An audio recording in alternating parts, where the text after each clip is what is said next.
Every 10 minutes, someone mines a new block on the Bitcoin blockchain, and currently, the reward for doing so is a bit over 3 Bitcoin, worth around $330,000 at today's coin price. Now, the way that all works in very simplified terms is that for each new block, a random number is selected. People mining Bitcoin then submit guesses at what they think that number is, and whoever gets it right first gets to mine the block onto the chain and receive that $300,000 block reward. Each of these guesses are called a hash. And the more hashes that are submitted per block, the more difficult the target number becomes to guess. Ultimately, it's pure luck who actually managed to submit the winning number, but of course, the more hashes you submit per block, the higher your chances to win are. And if you fail, you get a new chance with the next block 10 minutes later. Of course, people aren't manually submitting hashes, even though I guess technically you could, but rather there are now purpose-built machines specifically for mining Bitcoin. Like this one, the BitAxe Gamma 601. It submits over 1 trillion guesses per second, or in other words, it has a hash rate of a bit over 1 terahash per second. And while that sounds like an astronomically high number, the statistical chance of it submitting the correct guess for a block is currently about 1 in 800 million per block, 1 in 5.5 million or so per day, or 1 in 15,000 per year. But keep in mind, those are just statistical averages. You could plug one of these in and hit 2 blocks in a row right away if you're incredibly lucky, or you can have it running for a trillion years and never hit a block at all. It all does come down to chance in the end. Now, that's if you are doing what's called solo mining, which means you're mining on your own and only getting paid if and when you actually solve a block. The alternative is pool mining, which is when you join up with a bunch of other miners, and when any one of you solve a block, each person in the pool gets a cut of that block reward based on their hash rate. Currently, that would earn you about 7 cents per day with one of these little miner, which is probably close to what you'll be paying just for the electricity to run the thing anyway. So for this video, I'm going to focus on how to set one of these up for solo mining, not pool mining, just to get a chance at taking home that full $300,000 block reward all to yourself. But first, a quick word from this video's sponsor. My personal strategy in mining is to have a diverse farm. A big part of that is having ASIC miners for multiple different algorithms. Not only does that mean less risk, as you're not putting all eggs in one basket, but you're also exposed to the profitability of multiple different coins, which could be very advantageous. And with that in mind, there are currently 2 miners in particular that I'm interested in. The first one is the new at-home Dogecoin miner from 𝗬𝗢𝗓. Dogecoin miners are always on my radar as they let you merge mine multiple coins at the same time without using extra power, with more mining rewards coming from new coins being added regularly. And the 𝗬𝗢𝗓 actually offers top-tier mining efficiency while still being home mining friendly, as it's silent and runs on both 120 and 240 volt power. And the same goes for the second miner I'm currently interested in, which is, well, either the AE1 Lite or the AE0 from iServer. They both also have top-tier mining efficiency while still being home mining friendly, but they mine 𝗓𝗨, which is a smaller coin with a smaller network. And I love getting smaller miners for coins like that in order to diversify my farm, especially when they offer excellent performance like these ones do. But where can you get these miners from? Well, why not check out this video's sponsor, Coin Mining Central, which is an online store for ASIC miners with an over 6-year track record of overwhelmingly positive customer reviews. They have all the latest and most profitable miners, from silent home miners to full-size ASICs. They can even provide immersion cooling systems and offer great bulk pricing on ASICs. On top of that, if you're in the US, you can also choose to order directly from their US stock of miners to get even faster delivery and to avoid customs and import charges. Based in the UK, Coin Mining Central prioritizes great customer support, strict personal detail protection, and free worldwide shipping on all miners with no additional payment fees at checkout. You can also utilize their loyalty and referral programs to save on your next purchase. Plus, use my link down in the video description and code SEB at checkout for a roughly $130 discount on every miner in your order priced over £1,000. Like the 𝗬𝗎𝗓 that I mentioned earlier. Or if you want to get a discount on the iServer AE1 Lite or AE0, you can use the code 𝗬𝗢𝗡𝗥 instead. So if you've been wanting to get some ASIC miners, check out that link below together with the code to save on your purchase. Right, it's been a little while since I did an unboxing here on the channel, and as you can see, I kind of cheated already and opened it just to check what was in it so I would be prepared for making the video, and it was a good thing that I did, as you'll see in just a little minute. But let's open it up and I'll display to you, show off what's actually in here. Obviously we got the actual device itself, and of course it also comes with a power supply, and the rest is just some nice packaging from the box, I guess. So let's talk about this thing. It does about 1 to 1.2 terahash in terms of hash rate, and why there is a range there is because it actually depends on how you clock it, because yes, you actually can overclock these things. As for other stats, it pulls between 15 to 17 watts of power, again depending on kind of how you overclock the thing.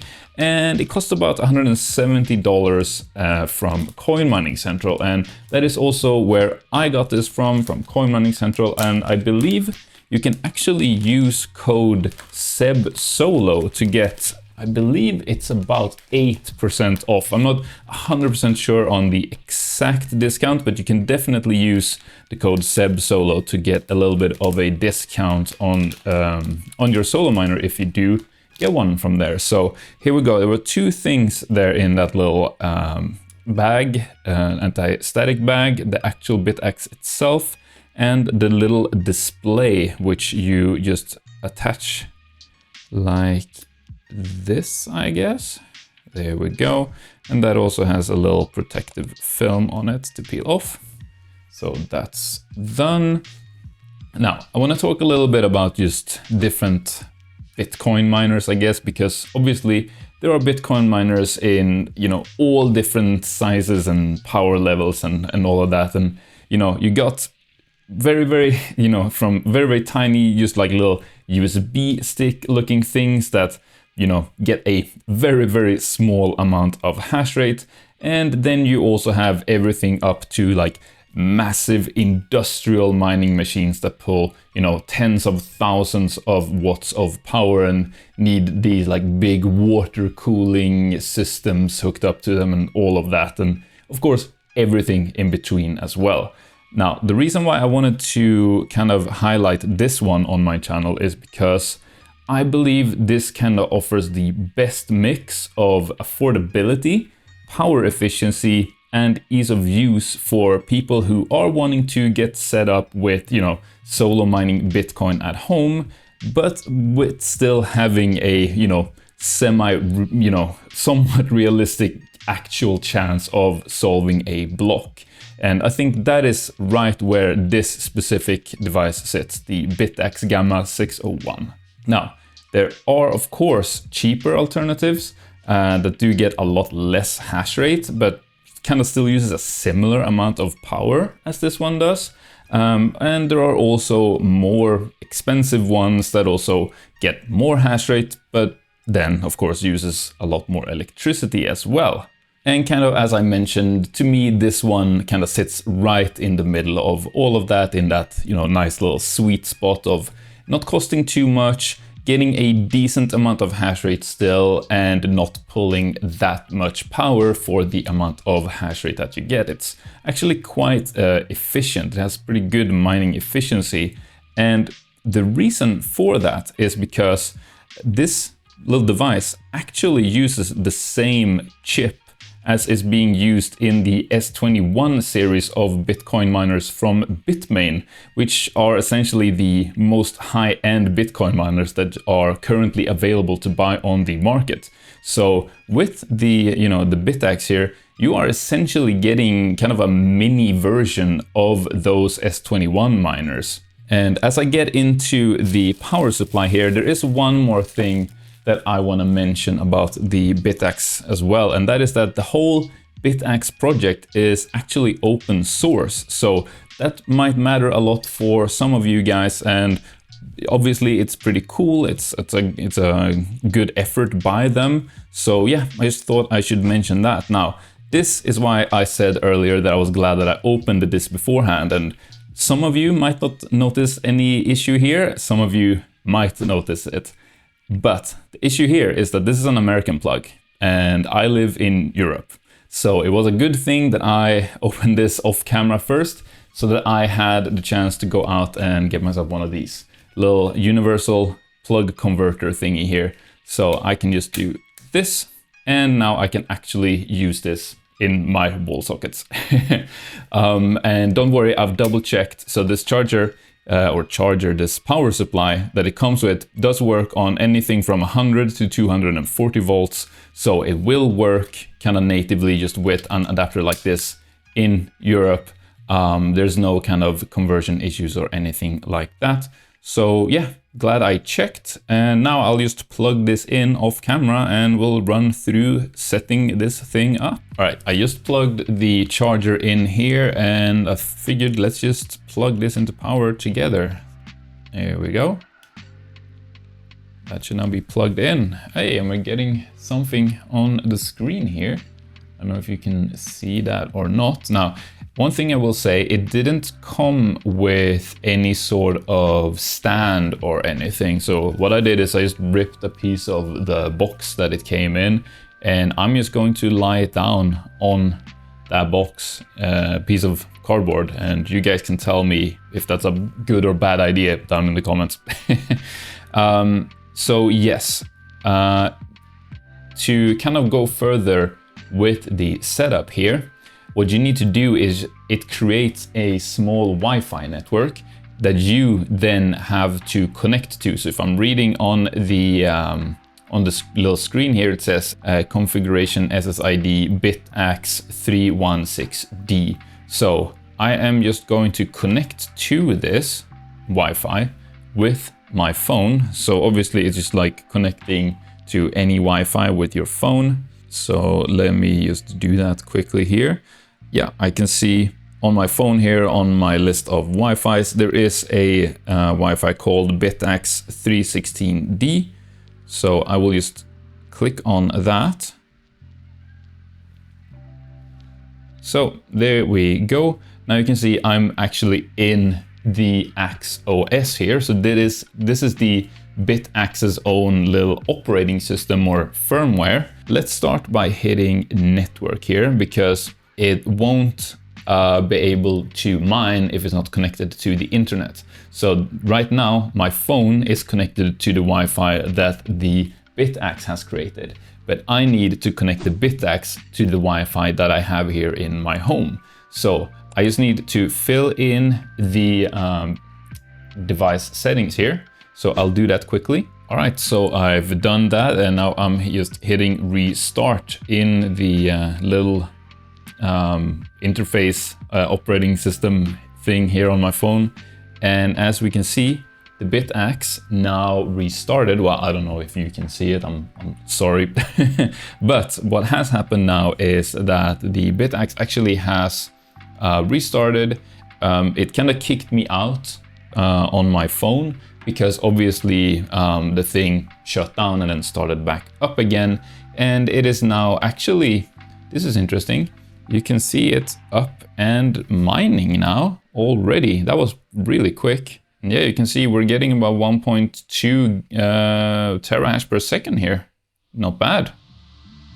All right, so quick recap. First, we plugged the miner into power and it displayed a little Wi-Fi name on its display. We connected to that Wi-Fi with our phone and that gave us access on our phone to the miner's interface. In that interface, we went in and we filled out our own Wi-Fi so that the miner can connect to the internet essentially.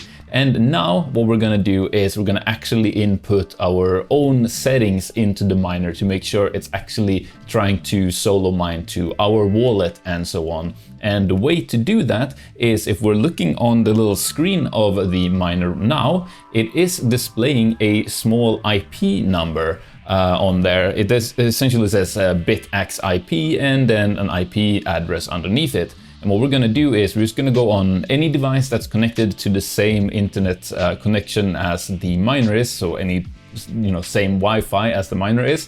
I'm just gonna do it here on my laptop because that's easiest to show you guys.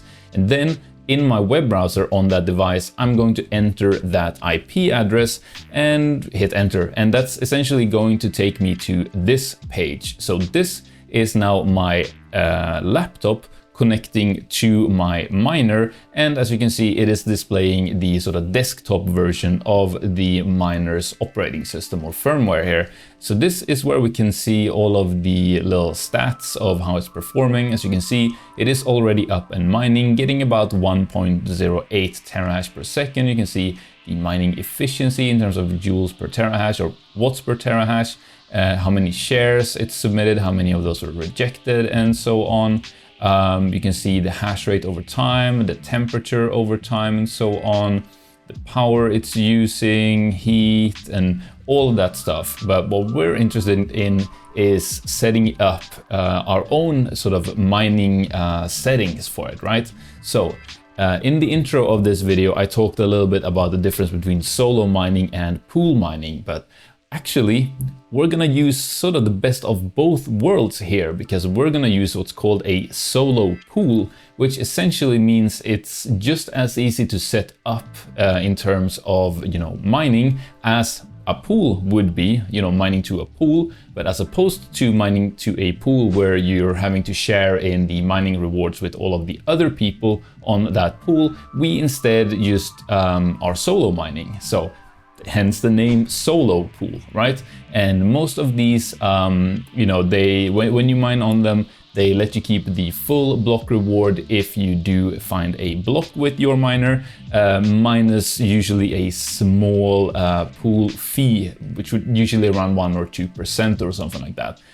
So just keep that in mind.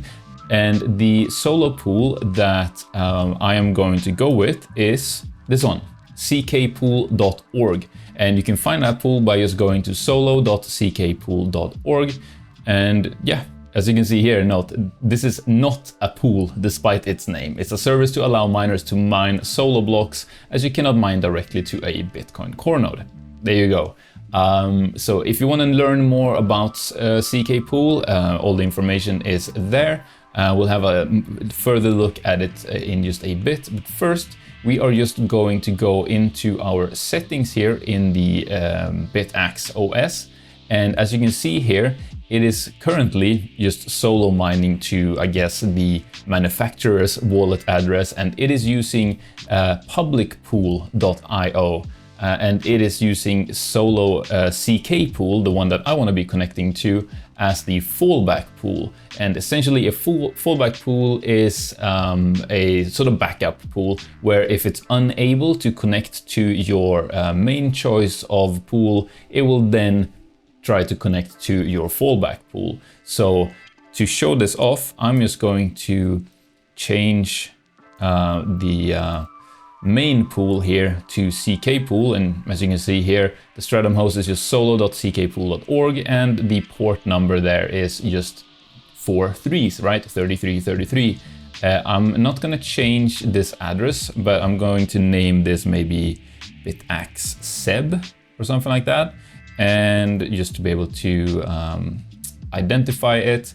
And then if we scroll down a little bit here, you can of course fill in a different pool as your fallback pool. That's usually the recommended thing to do. For now, I'm just going to leave both of them on CK pool with still the manufacturer's wallet address here to, before I fill my own in later after I finish the video. Now, I do want to show you this as well, the frequency and the core voltage. And this is where you get into overclocking and also undervolting or overvolting this thing. Essentially, this is where you can tell it to work harder and whether you want to give it more or less power. I mean, you can also tell it to work, you know, not that less hard. I'm not gonna touch this in this video. This is something you're gonna have to do kind of at your own risk if you even want to get into it. Usually the way it goes is you try to push as high a frequency as possible to get as much hash rate as possible while lowering the voltage as much as possible to have it pull as little power as possible while giving you the most amount of hash rate possible to, you know, kind of balance that performance to power usage ratio, if you will.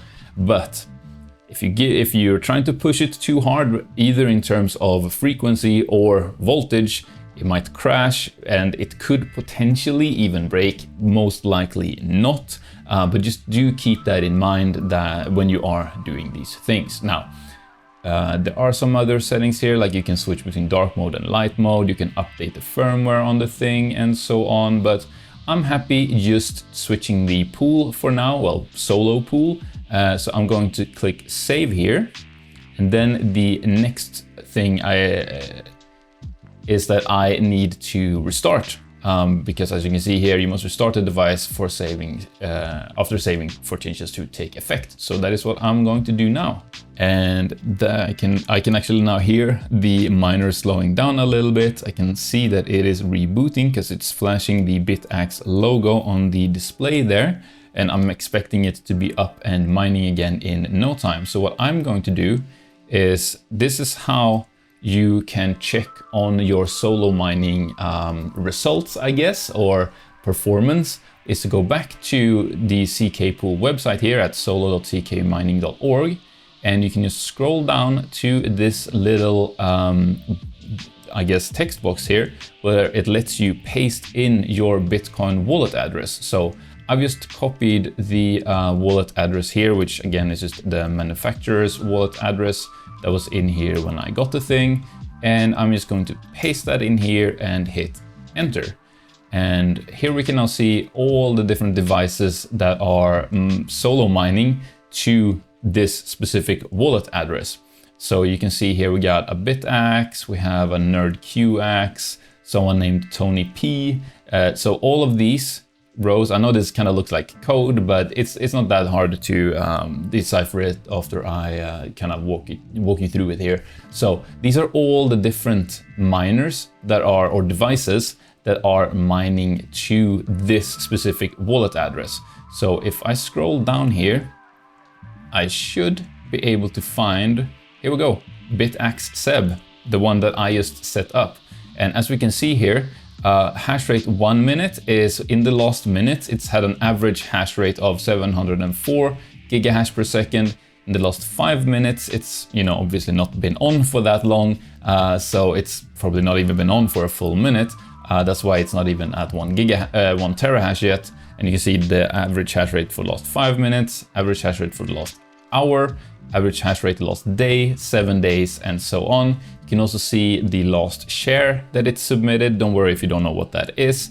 But the final question is, how do you know if you've actually hit a block or not? And honestly, the easiest thing is to just check your wallet. If you do find and solve a block, then the block reward will be deposited to your wallet address with that block, essentially. So you should be getting that 3.125 Bitcoin essentially right away as you hit that block. And speaking of crypto wallets, I do want to give a last little shout out here to the Tangem wallet, which in my opinion is the best crypto hardware wallet, because it kind of has the best combination of the three things that I value most when it comes to a crypto wallet, which is obviously security, ease of use, and also actually supporting coins that us miners use and want to have access to. And I actually reached out to Tangem asking if they would somehow partner up with me so that I could offer you guys a discount code. And they said yes. So if we have a look here, you can see if you get the 3-card set or the 2-card set or whichever, you can use the promo code 𝗬𝗏 to get 20% off on your order. So just want to give a quick little shout out to them. Link will be down in the video description, as will the link to the BitAxe with the promo discount code for that one as well, which was 𝗬𝗏 Solo. On here, I'll have another video on Bitcoin solo mining that you can check out as well. So yeah, thank you for watching, and I'll see you in one of those other videos. Take care.